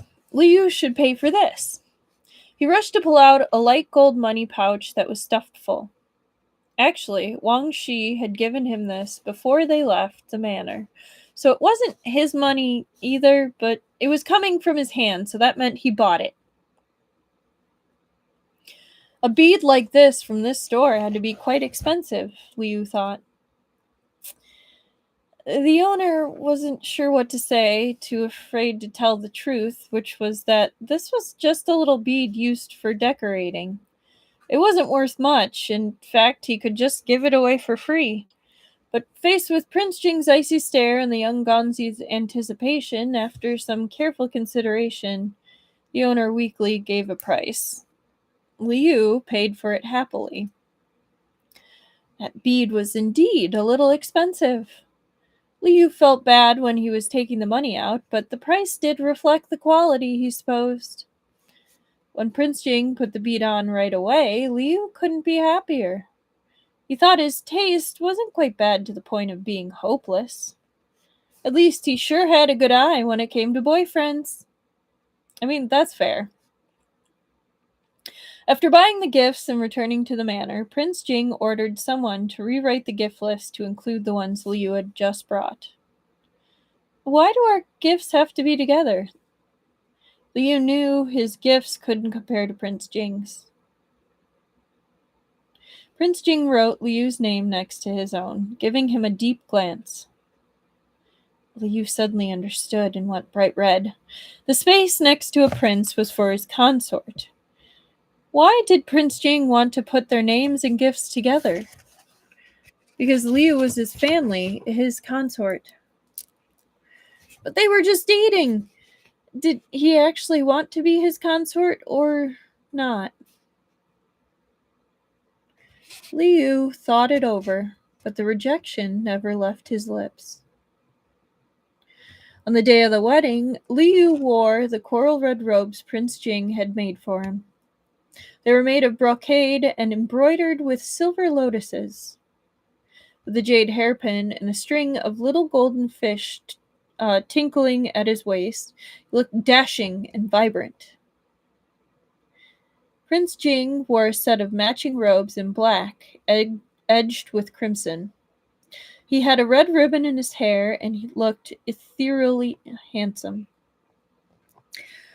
Every time he snuck a glance at him, Liu felt delighted. They seemed to be wearing matching outfits. Wouldn't they steal the show from Yishizi? Prince Jing wrapped an arm around his waist to reassure him. Prince Jing didn't care what Yi Qinghuan thought. Once they were both ready, the carriage headed off. Liu sat in the carriage with Prince Jing, but as soon as he was in the carriage, he realized something was off. Last time, when they went to the market, the carriage was very small and cramped. This time, it was very spacious. It had more than enough room for the two of them. There was even a table, tea, and a few of his favorite pastries. Prince Jing smiled as he held Liu's hand, and they both sat down together. Liu glared at Prince Jing. An asshole is an asshole after all. On the trip to the Cheng'en Manor, just in case Xiao Yu had to transform in the middle of the wedding, Prince Jing brought his pet fish again. The fish plush was floating quietly in the corner of the bottle, staring at the two of them. When the carriage started moving, Prince Jing handed Liu a book, but not one featuring Yao. He had noticed that Liu liked reading. The carriage he'd selected this time was very large, so Liu lay down comfortably with his head resting on Prince Jing's knee and flipped through the book as he chattered with the prince. Prince Jing picked up a piece of peach blossom pastry and broke it into several pieces. He fed one to the fish in the crystal bottle. The rest all went to the real carp spirit, who was waiting with his mouth wide open. Soon, they arrived at Cheng'en Manor. Today, Cheng'en Manor was bustling with people and draped in color and lanterns. The king of Jinzhou had come to attend the wedding, as well as friends and relatives of the Duke of Cheng'en and plenty of court officials. Head eunuch Luo brought the emperor's edict along with a large amount of gifts. Took a while just to read the list of gifts. The king of Jinzhou loved his daughter, and her wedding procession was over 5 kilometers long. Her dowry was at least 100 boxes. That is insane. Prince Jing and Liu were welcomed by the groom, Yishizi. Prince Jing nodded at the Duke of Cheng'en, who was sitting on the main seat. The current Duke of Cheng'en was Empress Xiao Huai's brother. Prince Jing's uncle. We got an uncle. On meeting, the two of them communicated a great deal with just a glance. Prince Jing's aunt, the Duchess of Cheng'en, was also attending to the guests. When she saw Prince Jing had brought a young man with him as his partner, her eyes were full of smiles. Soon, a servant girl came and handed Liu a pair of jade butterflies. Smiling, she said, "My lady thanks you for coming to attend the celebration and also wishes the two of you happiness together forever." Wow. Liu accepted the butterflies, then saw the Duchess of Cheng'an smiling at him from a distance. He was confused. Wasn't it Yi Qinghuan's wedding today? Why were they saying this to him and Prince Jing? Unless, Liu suddenly realized, did Prince Jing bring him along today so he could meet his family? He covered his face. It was too sudden. He wasn't prepared at all. This was such a happy surprise. And on that note, that's where we end it today. Surprise! You're about to meet the parents. Like shit. Or grandparents. Extended family. Uncle. Oh my goodness. I'm tired.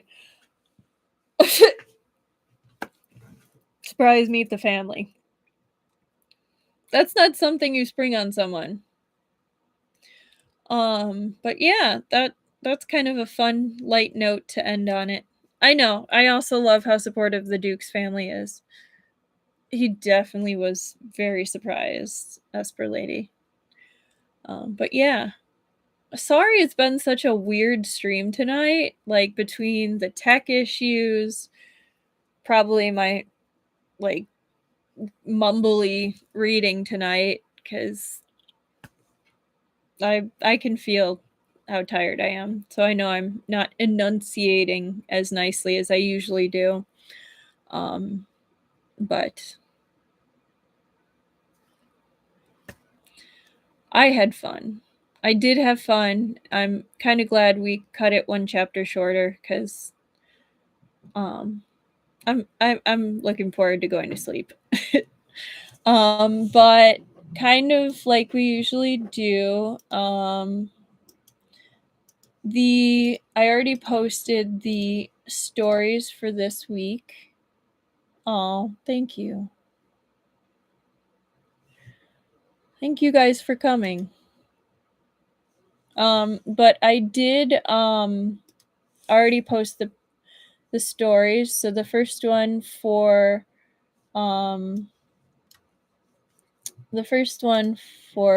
Scum Villain is Shen